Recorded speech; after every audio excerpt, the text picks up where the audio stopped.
Hello बच्चों, कैसे हो? आई होप कि सब लोग अच्छे होंगे और अच्छे से पढ़ाई करोगे। बेटा, आज हम फिर से एक नया टॉपिक लेके आए हैं, ऑर्गेनिक केमिस्ट्री। जिस ऑर्गेनिक केमिस्ट्री में हम क्या डिस्कस करने वाले हैं, जर्नल ऑर्गेनिक केमिस्ट्री। जो बेसिक में बच्चों को सबसे ज्यादा प्रॉब्लम्स आती है कि भाई हम बेसिक केमिस्ट्री को कैसे स्ट्रॉन्ग करें, तो आज हम उसी प्रॉब्लम को रिजोल्व करने के लिए जर्नल ऑर्गेनिक को स्टार्ट करने वाले हैं कि हम जर्नल ऑर्गेनिक केमिस्ट्री को अपनी लाइफ में क्यों पढ़ते हैं। सबसे बड़ा क्वेश्चन होता है कि हम जर्नल ऑर्गेनिक केमिस्ट्री को अपनी लाइफ में क्यों पढ़ते हैं। देखो, छोटा सा एग्जांपल लेके बताऊंगा। अगर मुझे मुझे किसी के घर जाना है, तो मुझे किसी के घर जाने के लिए पहले मुझे क्या उसका रास्ते का एड्रेस पूछना पड़ेगा। फिर जिस इंसान के मुझे घर जाना हो उसका नाम पूछना पड़ेगा, है ना। तो मुझे सारी चीजों को पता करना पड़ता है कि उसके घर जाने की कितनी डिस्टेंस है, कौन से गांव में रहता है, उसका नाम क्या है, तो तब मैं उसके घर पे पहुंच पाऊंगा। क्या मेरी बात समझ में? ऐसी अगर आपके सामने ऑर्गेनिक केमिस्ट्री का कोई भी मॉलिक्यूल आ जाए, तो उसको कैसे आइडेंटिफाई करो कि ये मॉलिक्यूल ये है। तो पेपर में क्या करता है, उसका नाम देता है और नाम से आपको स्ट्रक्चर ड्रॉ करना होता है। तो जर्नल ऑर्गेनिक केमिस्ट्री आपको ये भी सिखाती है कि किसी भी मॉलिक्यूल का हम स्ट्रक्चर कैसे ड्रॉ करते हैं, और आपको जैसे बोल दिया भाई ये मॉलिक्यूल है तो इसका नाम क्या होगा, इसका स्ट्रक्चर कैसे होगा। आपको पेपर में क्या होता है, मॉलिक्यूलर फॉर्मूला गिवन हो सकता है या उसका कॉमन नेम गिवन हो सकता है। तो ये सारी चीजें आपको विजुअलाइज होने लगती है कि जब आपको पर्टिकुलर उस चीज के बारे में पता होता है। तो ऐसी ऑर्गेनिक केमिस्ट्री भी आपको ये सिखाती है कि किसी भी मॉलिक्यूल का अगर आपको नाम कॉमन नेम दे दिया, तो उसको कैसे रिप्रेजेंट करोगे, उसका स्ट्रक्चर कैसा होगा, उसमें कितने डबल बॉन्ड होंगे, उसमें कितने सिंगल बॉन्ड होंगे। ये सारी चीजें हमें सिखाती है। तो इसको हम बोलते हैं बेसिक केमिस्ट्री। केमिस्ट्री को जर्नल दो पार्ट्स में डिवाइड किया गया है। सिर्फ ऑर्गेनिक केमिस्ट्री की बात कर रहा हूँ, वैसे आपने पढ़ा होगा physical chemistry, inorganic chemistry and organic chemistry. Organic chemistry को हम दो पार्ट्स में डिस्कस करते हैं, GOC part one, GOC part two. GOC part one आपको पूरा ये सिखाता है कि किसी की रिप्रेजेंटेशन हम कैसे करते हैं। जैसे general organic chemistry part one में आप पढ़ोगे नोमेनक्लेचर। नोमेनक्लेचर के बाद आप पढ़ते हो आइसोमेरिज्म। आइसोमेरिज्म के बाद पढ़ते हो स्टेबिलिटी, जो जीओसी के अंदर आते हैं। पार्ट टू में उसको पूरा मॉडिफाई किया गया, जिसको हम नेम रिएक्शन के नाम से जानते हैं। Substitution reaction, acid base reaction, है ना, एडिशन रिएक्शन। ये सारी जितनी भी नेम रिएक्शन वगैरह ये जीओसी के पार्ट टू में आती है। तो हम स्टार्ट करते हैं, बिल्कुल जीरो से स्टार्ट करने वाले हैं। जो हमें पता होना चाहिए भी किसी भी मॉलिक्यूल का स्ट्रक्चर अगर ड्रॉ करना है तो कैसे करते हैं। तो हेडिंग डालिए जीओसी पार्ट वन। तो हम यहाँ पर डिस्कस करने वाले हैं जीओसी पार्ट वन। ठीक है। तो जीओसी के पार्ट वन में हम सबसे पहले इसमें जो हम डिस्कस करेंगे, जिसका नाम है representation formula.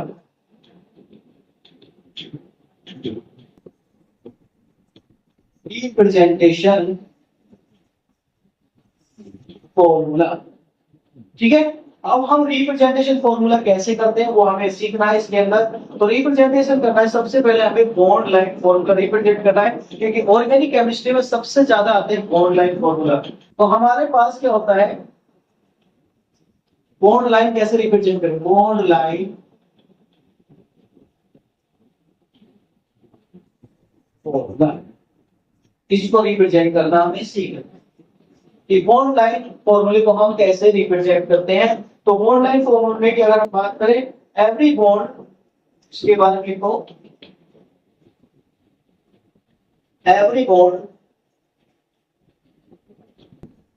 Represented as bond line और zigzag form। ठीक है। इस तरीके से आपको रिप्रेजेंट करना है। कैसे करना है, आपके सामने एग्जांपल दिया मैंने, एग्जांपल ये दिया। मान लीजिए चलो पेपर में आपको ये स्ट्रक्चर दिया, एच एच एच ये दे दिया। कार्बन की वैलेंसी कितनी होती है, 4 होती है, ये आपको दे। दूसरा एग्जांपल आपको दिया, सी सी सी सी एच एच, कार्बन की वैलेंसी पूरी की, एच एच एच एच, ऐसे पेपर का आपसे पूछ रहा है इसका बॉन्ड लाइन। तो इसको हम बोलते हैं स्ट्रक्चरल फॉर्मूला। क्या बोलते हैं इसको, स्ट्रक्चरल फॉर्मूला। स्ट्रक्चरल, ठीक है। अब इससे हमें क्या बनाना है पहले, अब देखो इसमें बेटा तीन फॉर्मूले बना सकते हो, स्ट्रक्चरल फॉर्मूला से कंडेंस फॉर्मूला भी बना सकते हो। तो कंडेंस कैसे बनेगा, CH3 CH3, मतलब अगर इन हाइड्रोजन को आप क्लोज करोगे, मतलब इस कार्बन से कितने हाइड्रोजन जुड़े, तीन, तो तीन यहां जोड़ते हैं, इधर भी कितने जुड़े, तीन, ये इधर जोड़ते, इसको कंडेंस फॉर्मूला बोलते हैं। अगर सब कुछ ओपन करके दिखा रहे हो तो स्ट्रक्चरल फॉर्मूला होता है, और उस हाइड्रोजन को कार्बन के साथ अटैच करके दिखा रहे हो इस तरीके से, तो उसको कंडेंस। अब इसका बॉन्ड लाइन बनाना है, और याद रखना बेटा हमेशा बॉन्ड लाइन फॉर्मूला जो होता है, कार्बन की वैलेंसी को हमेशा हाइड्रोजन कंप्लीट करेगा। तो इसमें कितनी कार्बन है, दो, एक, दो, इसको एक लाइन से रिप्रेजेंट कर, तो एक कार्बन यहाँ प्रेजेंट है, एक यहाँ प्रेजेंट है, और इस मॉलिक्यूल का नाम इथेन है। क्या है, इथेन है। और बाकी इसकी बैलेंस पूरा करने के लिए कौन है, हाइड्रोजन यहाँ पर रिप्रेजेंट है। लेकिन हम दो कार्बन के बीच में जिगजैग फॉर्म नहीं बना सकते, मिनिमम हमें तीन कार्बन की नीड होती है। और याद रखना जब भी बॉन्ड लाइन फॉर्म रिप्रेजेंट करोगे जिगजैग फॉर्म से, और जिगजैग फॉर्म के ऊपर टेढ़ी मेढ़ी जैसे सांप चलता है ना, इस तरीके से। चलो अब इसमें बेटा पहले इसका कंडेंस बनाइए। इस कार्बन से कितने हाइड्रोजन जुड़े, तीन, सी। इस कार्बन से कितने हाइड्रोजन जुड़े, दो, CH2। इस कार्बन से कितने हाइड्रोजन जुड़े, दो, CH2। इस कार्बन से कितने हाइड्रोजन जुड़े, तीन।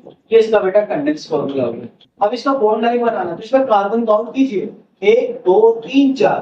तो 4 का कैसे बनेगा, यहां से स्टार्ट करें, 1 2 3 4, ये जिगजैग फॉर्म होती है। और बाकी इनकी जो वैलेंसी पूरी कर रही है बेटा वो हाइड्रोजन पूरी कर रही है। आप किसी की भी वैलेंसी पूरा कर दो, जितना यहाँ पे आपने लिखा है उतनी ही वैलेंसी यहाँ पर रहेगी, समझे क्या। इसको हम बोलते हैं बेटा zigzag form of this molecule, ठीक है। जो भी आपको मॉलिक्यूल गिवन होगा तो पेपर में आपको ऐसे आएगा, उससे पता करना होता है ये कौन सा मॉलिक्यूल है, इसका क्या नाम है, इसमें कितने बॉन्ड सिंगल है, कितने डबल है, वो सब बॉन्ड लाइन से आपको पता चलना चाहिए। इस तरीके से अगर कोई मॉलिक्यूल आता है तो उसका नाम क्या होगा, उसमें कितने हाइड्रोजन होंगे, उसमें कितने डबल बॉन्ड होंगे। तो पेपर में आपको 99% ऑर्गेनिक ऐसे मॉलिक्यूल आते हैं, और इन्हीं के ऊपर आपको रिएक्शन करनी होती है। तो कुछ एग्जांपल मैं आपको घर के लिए दे रहा हूँ, आपको उसमें करके बताना है कि किसका बॉन्ड लाइन क्या बनेगा। तो फटाफट एग्जांपल लिखिए होमवर्क में बेटा।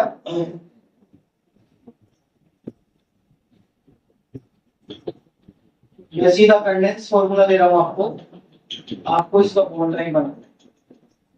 ये एग्जांपल नंबर 1, एग्जांपल नंबर 2, 3 बोल दो, 4।